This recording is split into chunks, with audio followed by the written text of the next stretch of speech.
A leading member of the MPP even prescribed shooting. So Wontumi ti baby otia Akuffo addo. Sa NDC aban atumi de chama Wontumi atum dia 2028 yebe gina so ne ato aba de ama ND. Because Miracle is saying it, everybody believes that that is the truth, and nobody is even interested in asking you. In some way, for nyina kwaba epiem emra jumade sia sanso francia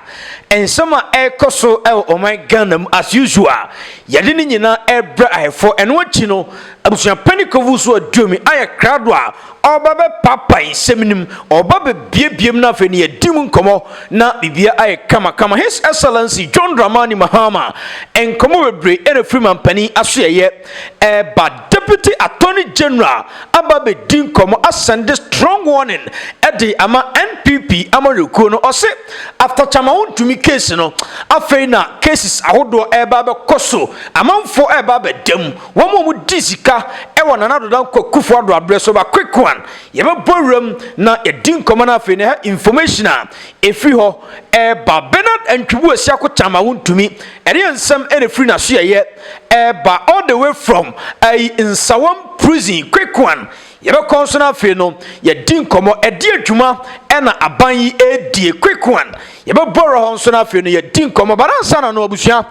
yenkonkɔ this video emra lawyer Eduti Tamaklo wakwa din komo bi ewo TV3 na san komo no ena akɔtotwe komo bebre ede aba obeje di se MPP for fadwen se okoye illegal mining na se yewa yemu tuenku obeje di se MPP time na nadodan Akuffo addo time nkomo de samre yi ba quick one yentie lawyer mra.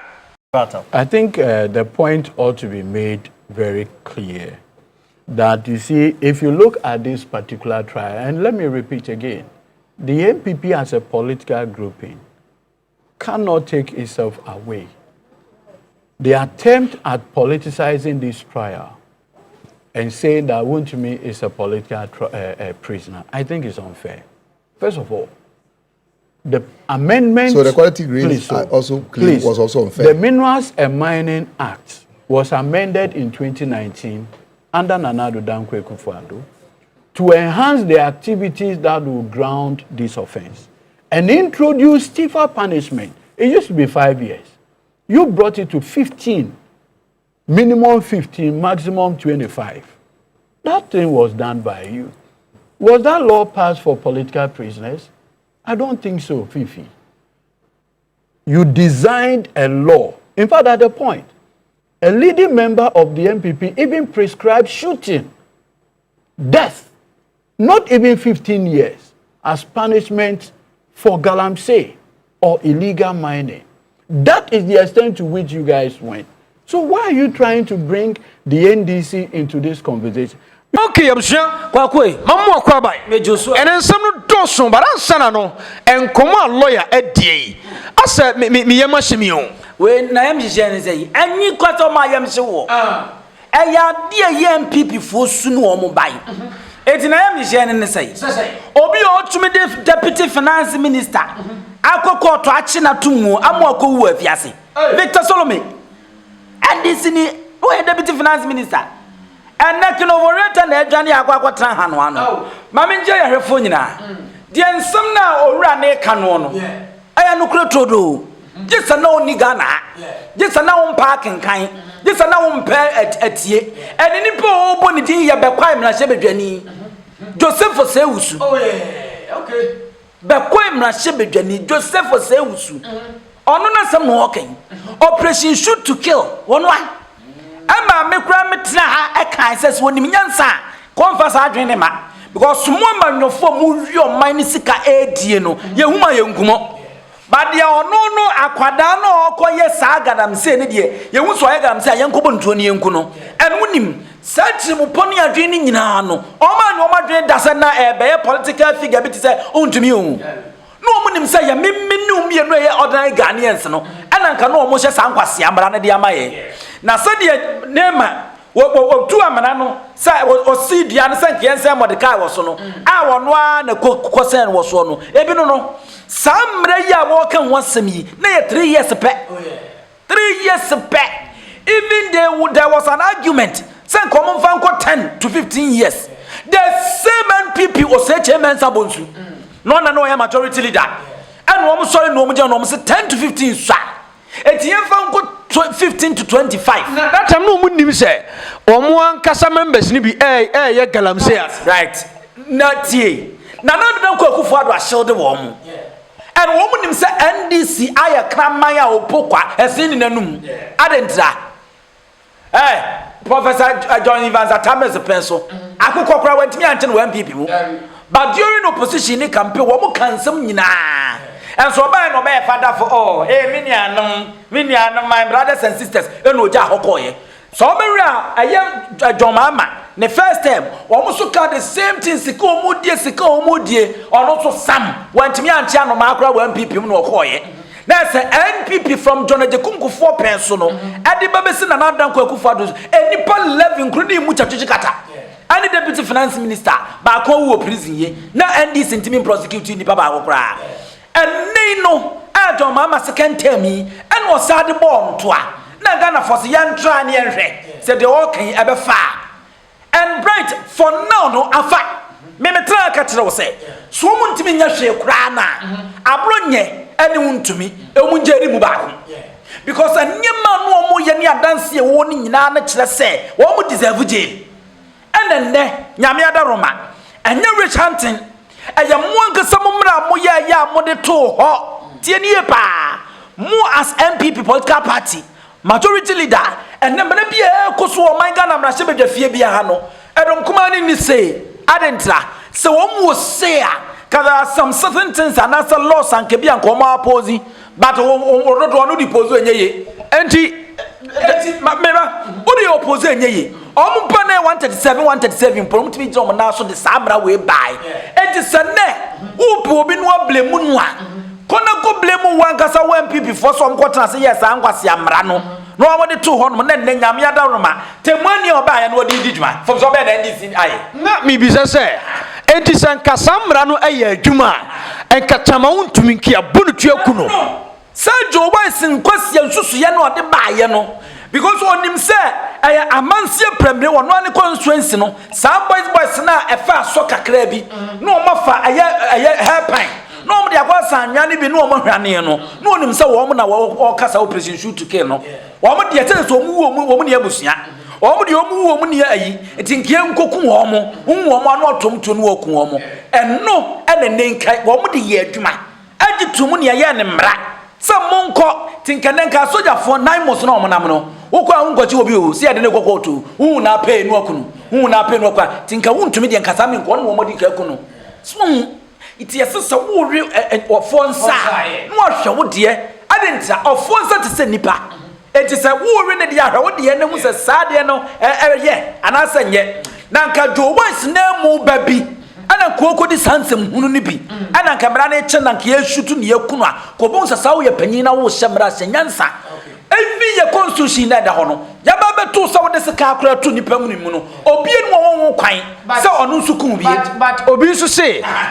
enkasamra we nkomo de baya nkeye pa o because I say Jan sa won hwe ya na amanfo ye legal mining wo ho a amanfo eye proper mining but illegal for no yan hwe be ya no o ma se o mine no omo case was already the damage enti obi se chenka tama wontumi koye yi na nkia body tuaku no enti so obi koye illegal o be careful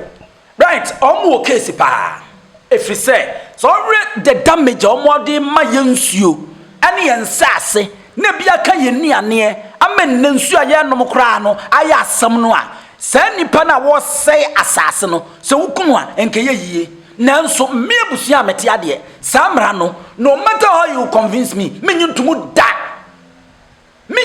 da biara da so operation shoot to kill menyintumu da because mun say aye mra nyansa nimuo nane se obi okoto illegal mining ya chine ne yakunwa hana njiwa ani wo mo edo mo ja cause financial loss to the state ya nya omden mi bisa wo anya ntra nya se de wo le ba wo ko wo mo so anya omden hwase wo sa ya biem ani ne wo mo so abo man ne ka adi wo man ne nya because ene wontumi case foforo akoso na eye Exim bank no kwaje besi akodua buro na nsuo timi afa buro ni nyina de kosika kakraka wo ya wo de yɛn fa nkɔto afiase wo de me nku nanso de wɔn ko dwiridwi anwea no enyo na to excavator enyo no to sa chamfan no woni score de kɔtɔ na wo ye wo panyini bi ɔyɛ political figure a wo sika ɛwɔ memo na atoto sa mfidie no na wo dwira sase na wie na asuko no ma na sa branti ababa wo de wo kosi asase na chi na wo so pɛ kakra bedie no wo de yɛn kokon wo na de to excavator de yɛnya no nko it does it make sense? Intimate dear salon no dear no matter how you convince me nyin tum da yɛn fa nipa no nkoto afiase yɛma reclamation nya adwuma no reclaim land no na fa yɛn san charge no yɛn sika kakraka no san kɔ save sɛde ɛna wuntumi yi pepepepepe. Quick one, Deputy Attorney General Papa Nidiyamede Justice Srem Sai na Oria Tuja do you screen so say about 5 to 10 cases are at advanced stage of prosecution. There will be some interesting cases during and after the legal vacation. Hey, dear walker nyina say court ya temuafo di asem no ebire bi do omo so kojo ma home enne legal vacation no enti won be ko yam se July ya ariye na o ma ba e bi October mu ho no na se won mo be ko no ene won be sa be ba no no me no ka say ora cases no 5 to 10 good court ebia do ni stages ahodo ebi no anche no mabua after Chama Wontumi case no me just say after Chama Wontumi case no ebi be say ko prison biem so na rewie na dey say 2028 yen kwoto aba na bibifo no dodo na the prison cathedral de kra mo nya enwa dwuma kra na mba bi tutumi cathedral de no met one man am baby say ye jeli Chama Wontumi kra ma njeli obi abie mu ankaye dabi Bible cross wo ba obehia de afiri na sori fie na mo fra mo kra gima de niam tata ma pampam sha ha wan na mo bokro no wei ni eja mo asase so nyango bokro be di e ho yaw e wo se mre wo asase so didi wo mo no nkonso ma kwaje no ho etia no se me dwene ho pa ho nya no mo nsha ho asam enu nti 5 to 10 cases no edudu stages anche na no so wo mabua awie ni ehu na afei na megidie e wo ora ne mu no right abasoro we said na me kan Ghanaian citizens sa ni abuafuo se ora ne titinti ne yede to abawo because Ghana for kasa na yen kura evidence bia no de ye ni hu ye no na nya niema eye akono enu ti ne to aba ne bum de ma wo no so si ato aba ne bum ne de amount ya e was so fight for corruption no ti me kan asem bi wa ha se wo de yakokọ no okwa fa evidence kura was aban lawyer panyin fa ko judge ne trans no hwem no wose nipa na wode na ban we ba ye na judge se cheba wuntumi ni fa wo judge wo jegireje senya na metia wo ma num nsuo wo so wo num nsuo wadamfo bi num bi ti so so obi asai kwaye ecosystem na wo judge awako school ya de niema we abegu anim evidence ekoso obi ase na ase woni fo etu onko no onko to aso nko to a me de wo de se me fa ho yenyina ba fan sabe yesi wo so wo yoni wonim se na to no wo se no yenyina na ade no ebe ko de atiaye enti fa no ko jaji ja na wo ja no me hu se wutu anamon na so betra wo bi na won ko de na so nsa me ko peja bia wo titru o si o e bia o mo evidence na ka cho se ekra eche so for now me gidie na sa kosoro 5 to 10 cases de enya sam ketwa anya hwe sa 10 cases ebu 5 de ebebu abo mo wo de yen pam 5 nkoda miam fa 5 nkotum meni wo kasai no afi na ndisi amanyoko since flight return John Rawlings embassy ne wo mageni MPP ni o wo di wo manyo NPP 11 from John Akuffo edibesi na addo danko Akuffo addo so 11-1 and no there anya political rich hunting so when I sit down now me watching the so-called PADs and the so-called journalists no one make funny comment and crazy comment and the first Wontumi judgment you want members and some money adwene so wo adwene a when they were jailing 11 NDCs no there no anya political rich hunting ba ko pe ana motan him ho because why am party chairman wa Ashanti region media maka and nei NDC free so na NPP na bebe achina na mo ba na sabe John Mahama na di nsehunu amon che no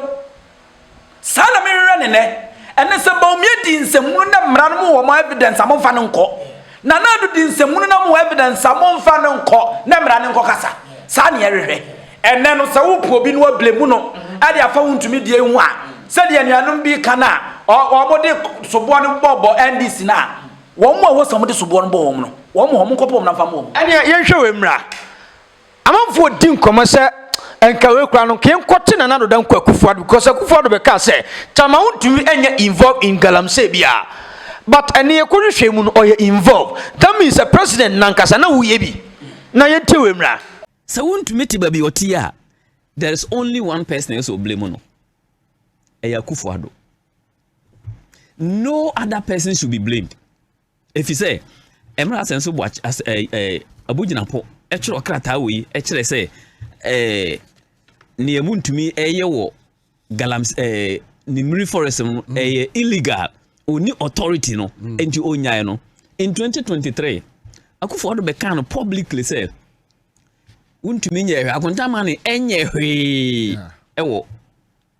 forest no onye hwe illegal enti say president kasa minister kasa na president kasa why dey na equity authority president and this will be a CID boss he will leave it down because the president have already given judgment straight up and na embody wontumi a oto aso ye na unim he became so impunity no be about wontumi no ekosoro ha to the sense even when NDC took power he was still continuing. Look, letter way a separate letter. Ari illegal mining activities by Akonta Mining Limited in the Tano Nimri Forest Reserve, April 22nd, 2025. You're a minister for current NDC minister, Amaboa. He organized a press conference and also Akonta Mining, illegal mining. Papa.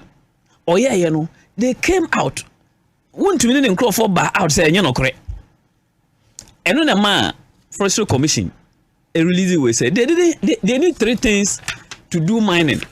Omu here a ratified mining lease. Omu here an environmental protection permit. And omu here operating permit. Sa nyoma miensa we nyina omu nibi. Enti what they are doing there illegal. In fact, ohe abugina polete na or say yemano prospecting license around the forest reserve, not inside the forest reserve. That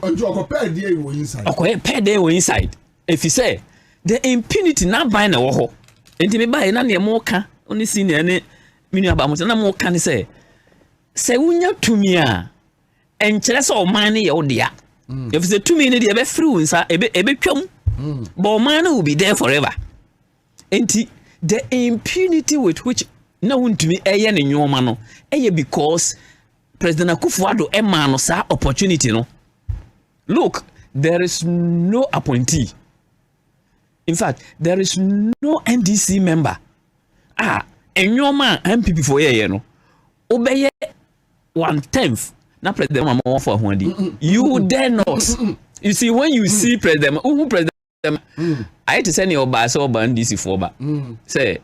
on the obasan this for the ordinary home. We yet wow be yen who be assemble because the award by money or very good. And obi ada no so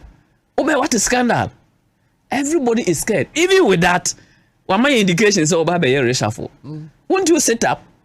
Everybody has sat up. And into a man no cost no. Okay, I'm sure. Right. And come on, a cost ni. So ade na yampo. Oh. Tie ni. Afi na wo fefa wo ba. Futu ba kupa metimi dia ma won say nyame yi wadum na sika ba abotum afa nyansafo ayonkofo surround yourself with nyansafo and obi say o start say unya sika fa bi omo wo sika chen wa adamfo enye sa fa nyansafo ebetumi abasa wo ahian but enam say me for adamfo abusua mi koyi da bi we dia wo ya say na de bebreo but me start say me fefe na me kofa chama wontumi adamfo a obetumi aboa me mama nya sika but at the end no ebia me so me kwa kodam safutu obi na wo de be ma wo and say wo do that stage no so a the ofri say wono na ya no wo kan sem bia ya kire wo no fa say nipa serious on the do wo omo da bia ye prezu usika ni ntra to man yo madon say wo mu nka bibia bia be ma obuofo no mu nya bini untumi enwu nyansa amfa nyansafo an gada no ebi no wono anadwuma obi e nkwasiafo asebe ofa wo mu no ndo mu gu wo mu da asebere jamna ye one day de bia me nya na mpese man mu say na dwene nya adwuma hwe so we the kind of journalist Bernard Ntubo si akọ tena wo manim na womo esoso no so no ne interview na sa chairman ko we warder enka wo se womo twe no no womo di ni esiyi no na womo si wo no womo twetwe na ye womo se no womo push ni se won kamo the last time no o kase Professor Jena no poko adman se baifuyi na ye the top journalist na tin man wo interview so wonim nyansa se as a top journalist awo panyini we wa hai wa right me ni udi nkomayi eduru ba bia nam se nkomo no ede na ye ne aye kasante ne mpanyin se de wotwe sanim se na kiratia ebia metimi akasem bi na me kakọ ebia anka on the normal day no me make that statement here wu mom na was so ye fast na odro matansion si so na say eye right say was me twesan a me twesan ana me komanim e wo hono but say unye din na utrase na o entertain me a ebe wa say o flow at the end na some beba no say just break am na akọ okra agore no but sa kwa we ya na no fa wo yira ya no so wonyira ye wono ane so wayira so wonyira ye timi tina radio so free sa sem we court na onyinu no su jagum no kansem hu na betimi asase the party involved no abufuo enen yabu awie oda so gusu aye di nsem hu no hwe yene ma mpanyi dada na na dan Akuffo ado hwe kwanye ofaso na wonya atani general wonya prosecutor ofaso na pam enkoma ni wo die no kra na ono ma ni die no kra na gam se mfa ho men so se o ma men chipu in na men kan kira mo se akonta man na nya illegal mining da nana wo kwa wudi na chi and when me nyina no ye individuals players bia omo ma huntumi hunu se wo ye big na onya boni bia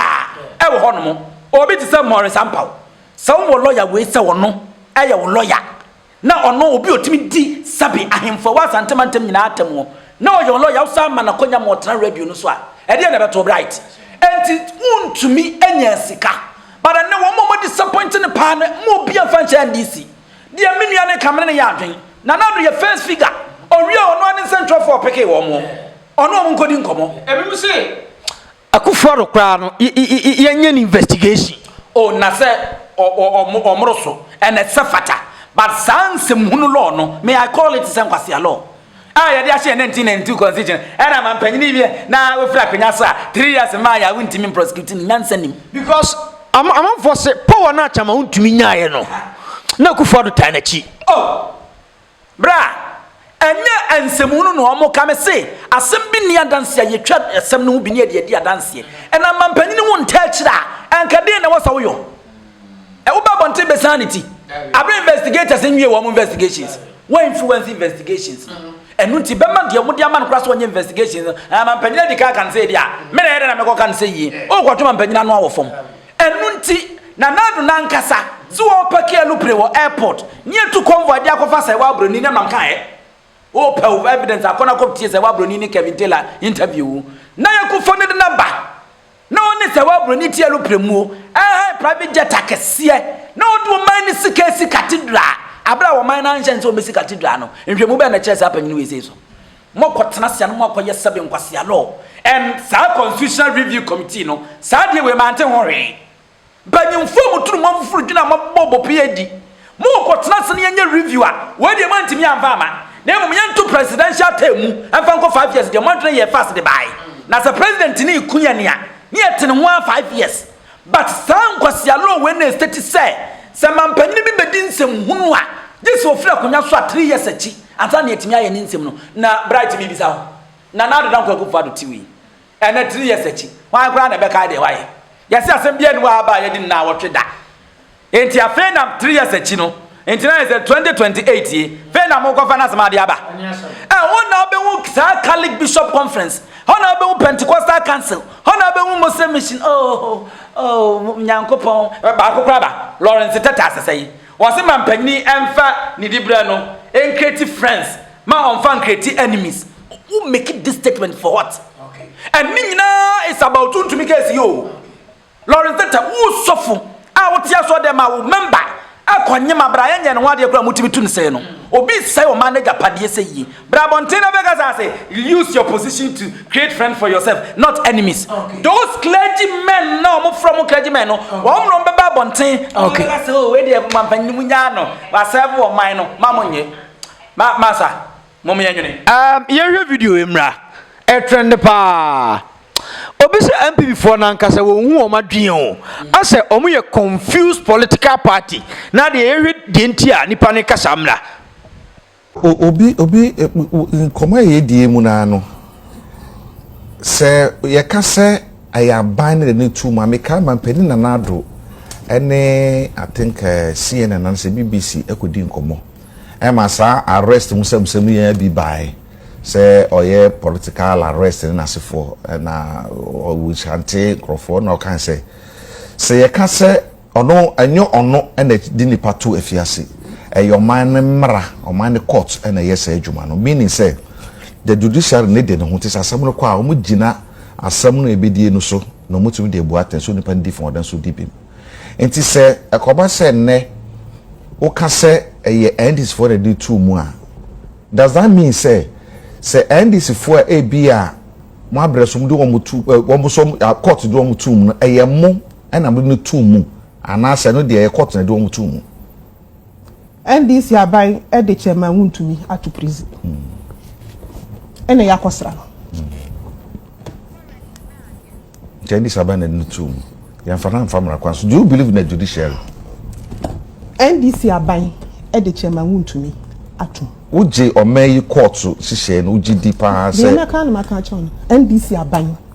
led by President Mahama at the Chairman Wontumi atu prison 20 years enti wo mo a mabreso wo mo koda mu nyina no eye mapena na ado ene MPP aban ene do nkoto onye court ene do nkoto NDC aban at the Chairman Wontumi atu for 20 years wonyo me court ni wo NDC aban led by Mahama president at the Chairman Wontumi NPP chairman for Ashanti region atu prison for 20 years almost say some children yes chairman the concession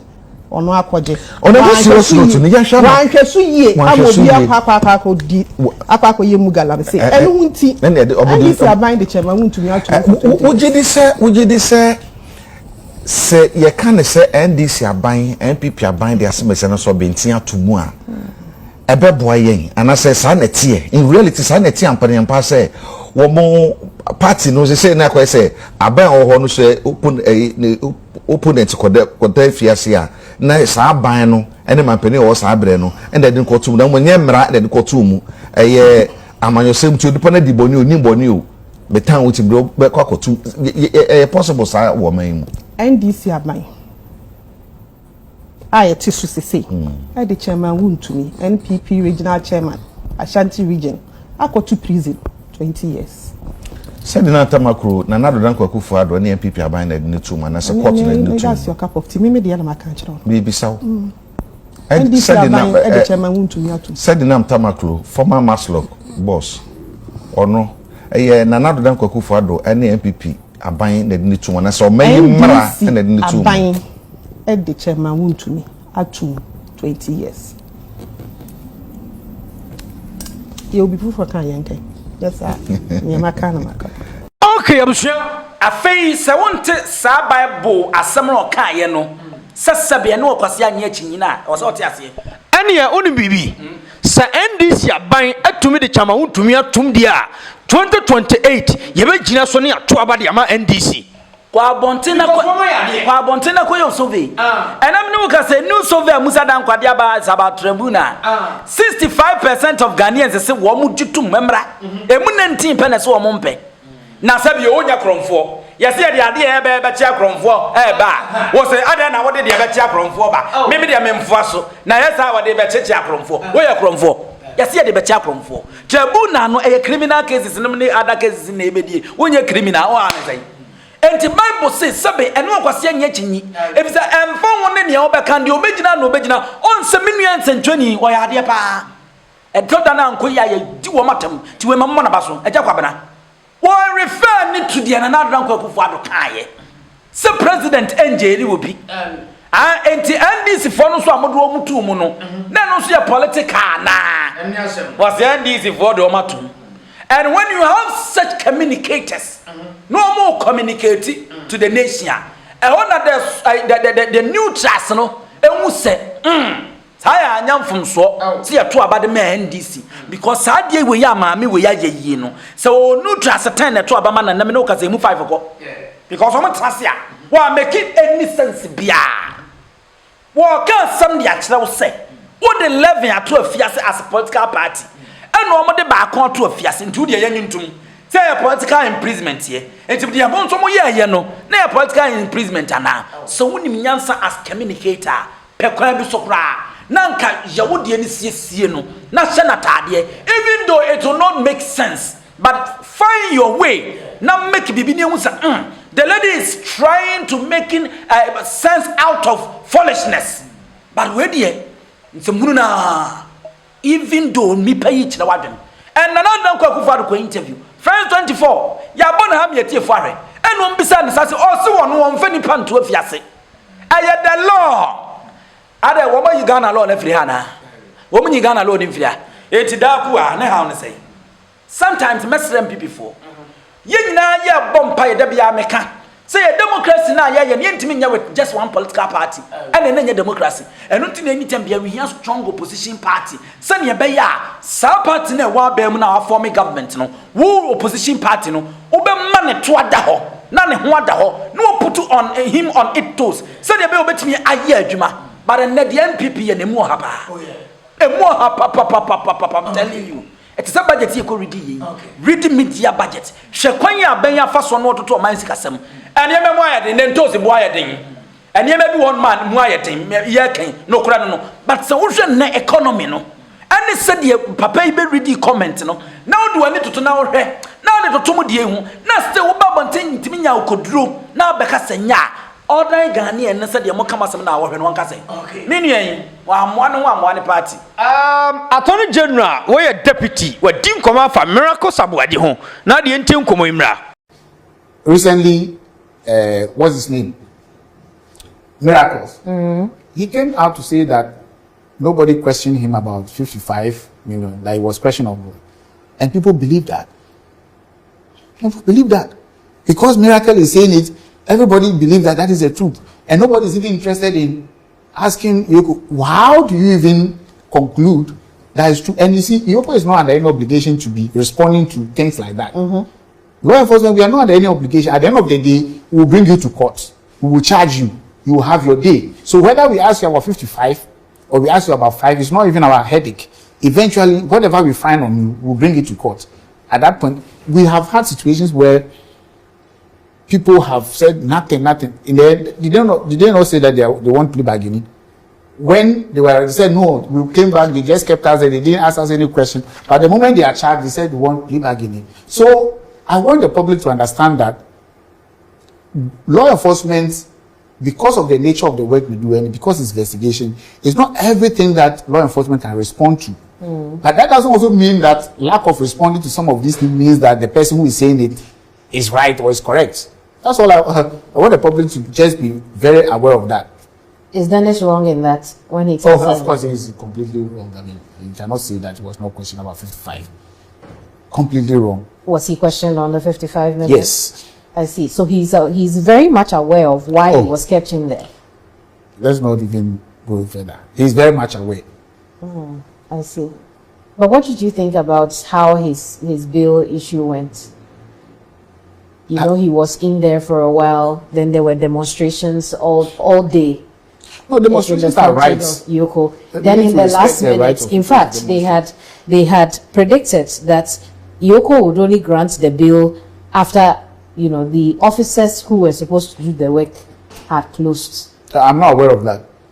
Those things, you see, I'm not aware of that. Okay, I'm sure. Right here. Miracle aboagye. And say,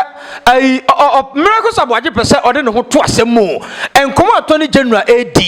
That means as a miracle aboagye o twantro. Say am say oba form kakra won case ni interview no. Self miracle aboagye. Self to na bi ne de ma wuntumi. Sanka wonya abote no won kasa mfa nche ne nsentro no. na omungum na asam nya court nkwa miracle aboagye matena ha maka and samene no ma yesi and per the justice Srem Sai e ka no was say 55 or say 55 o ye duro ya the evidence beko enipa bi kan bi saa ebra mo cheche ma untum so hu yi ebra MPs ko tana fom say o mo fa charge bia mo no en ko ba bia o mu ni charge bia e ho na JFK num ka say ora na wu no awada America so num be ka say ora na wu no e ko wie say 20 years enti enne samemene Dennis miracles anya kasa kra yedi now they also so evidence fatu on mukokoto na dia copy medinse mhunu because a battle upo legal battle and the legal battle the more you are speaking no now my opponent no wanya bibi e dia free mu enti se na yi ensem a wo kan yi no se attorney general na yoko wo mu ntimi nya wo mu remu mapakra na mu ba mu ni abre amoma ye die hia na se fata enu ntu ba wan se o be go prim wo court kra no na bia na nya 55 million no na ye case fofra e betim do ato afiase enti ye din to wa no nare kana bible kra se wo yira ne dampa so no nya nsem nyina na ye ka de kire no justice me de waye wuntumi case ne de me gini di o se de Srem Sai rati nyankopon aka nipa ba ko me mondin so timi de ne tum na me yire kra na wo pa me de be mana agusu bi menka na ntini ba won abronye me sire so abronye de me si me modin na so modin na wo ko bodin ye me ma bobidin me refi mu me bobidin se otumi boa memra ne timi di no na di tum nipa na me ka no na me yere kura no pe kura me me twa ba ko na da on de waye dey bra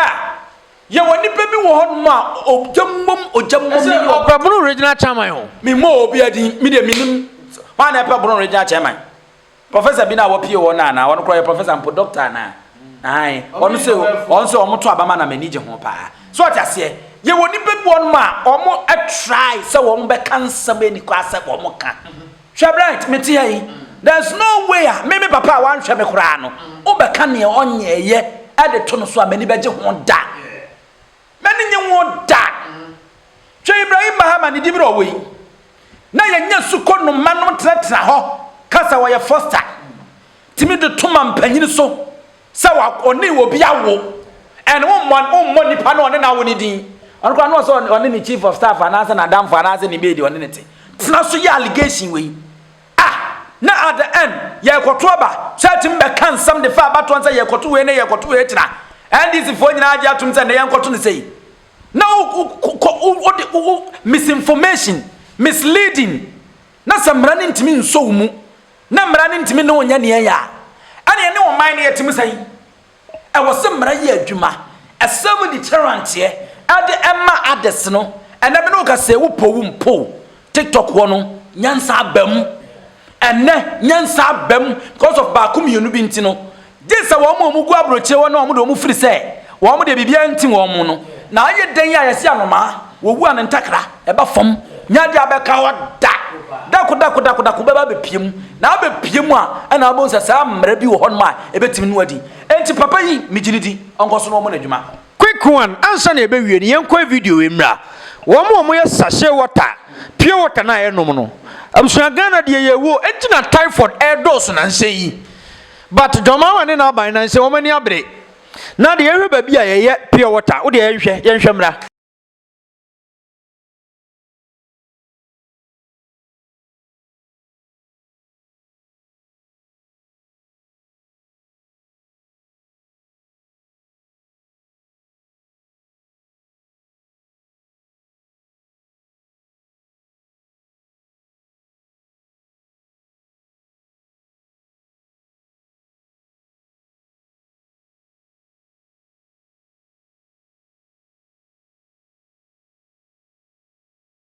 okay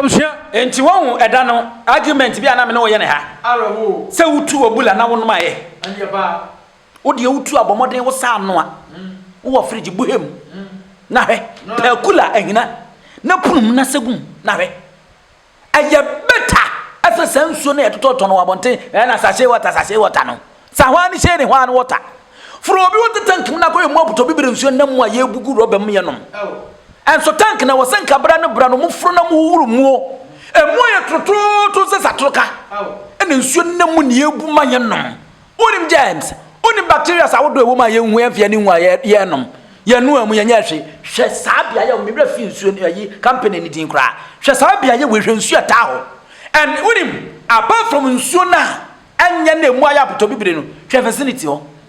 sabu bega sankratie fie enkrantie krom na ni nyina sobo me kyekira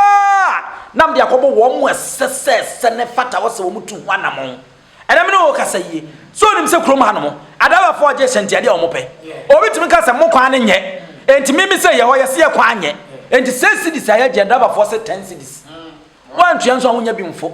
because who need sika wo fa dropping anade yi ti wo betua na monamo no wan ye sedie na wo so hwe se emra ye adwuma